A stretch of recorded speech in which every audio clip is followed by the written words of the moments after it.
Thank you for joining us today. I'm Brenda Kelleher-Flight from GDP Consulting, and today we're talking about changing people's duties.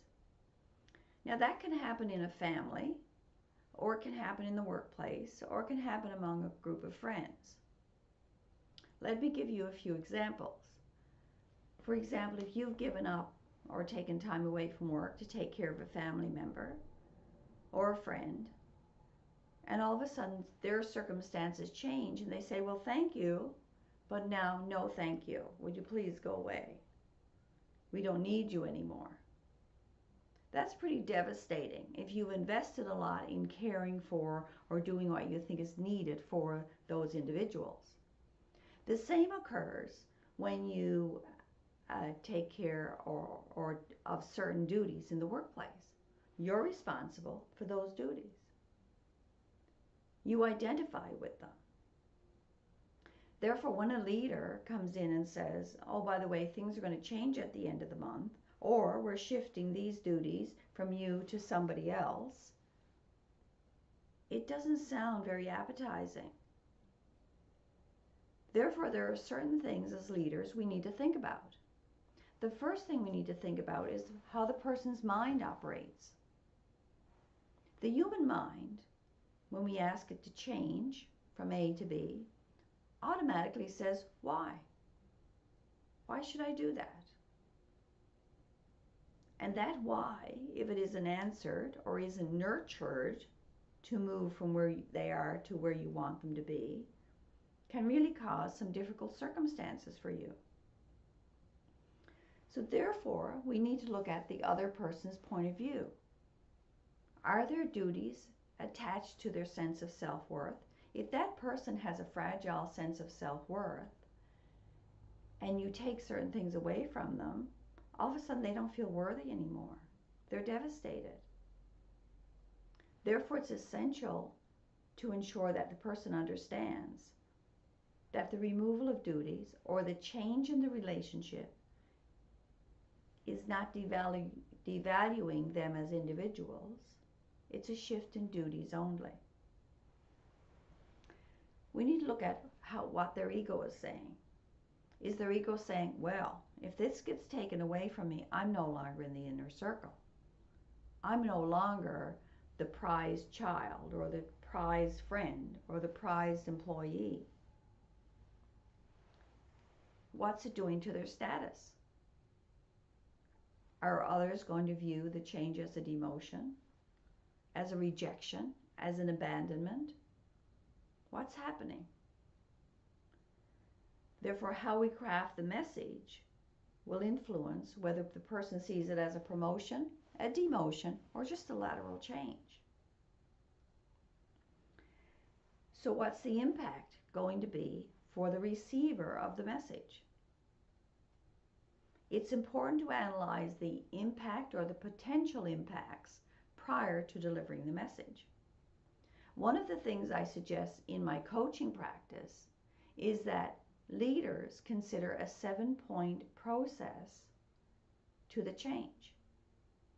So the first part of the process is to discuss the potential of the change, to see the person's reaction, to see their resistance, to help them process and discuss, just in a general conversation, what may come about. The second step would be to talk to them about the change and how there's no impact on their value to the family, to the friendship, or to the organization. The third is to give them time to process what's being said and to just spew whatever they're thinking. Sometimes when people just get the opportunity to express their truth, that helps the processing speed up. And then they say, oh yeah, it's not as bad as I thought. I think I'm okay with this.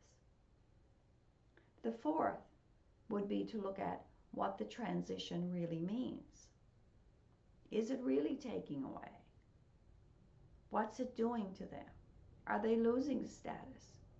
Are they being removed from the inner circle? Let them talk about the things that are near and dear to themselves and also attached to their identity. Then we can move to the stage of, okay, here we are, here's the change. How can we do this smoothly? What can we do to make this work for you? So is it that you're going to lose your office and going to have to shift to a different type office or a cubicle? Is it that you're going to have less people reporting to you? Is it that you're going to feel like you have no duties left at all and you're being pushed out the door? Is it that you're feeling that your family doesn't value you anymore? That they really don't want you around, that you're kind of a nuisance, you're in their way now? So you help them find a new role, a new purpose, and a new sense of value. So as you move up the stages then, by the time they get to the point of actually making the transition, they've spoken their truth, they've had time to analyze the new situation, they understand they're still valued, and they understand that nothing is really going to change for them except their duties. So their sense of purpose. Plus, you've identified all the things to them that's important. I've seen people say, look, if I can just take my chair with me, that's important. You know, and someone else says, as long as I'm close to a bathroom, I'm okay. Or as long as my family includes me in all the important occasions, I'm good. So knowing what creates a sense of value in the other person is critical. And it's different for every person. The key thing in this whole video is that if you're going to change someone's responsibilities, do it in a way that creates the least impact for them, achieves the result you want, and at the same time, they feel part of the process. If you do that, I think you'll find that it will work. Harsh changes, even for most of us, don't work. They really don't work. Gentle changes, where we're included in the change, we have time to discuss and speak our truth, we have time to process and change our mind, do work. So nudge people from where they are to where you want them to be, and you'll find that you'll get success. So thank you very much for listening. If you do have a question, please write me at info@gdpconsulting.ca, and I promise I will answer your questions. Thank you very much.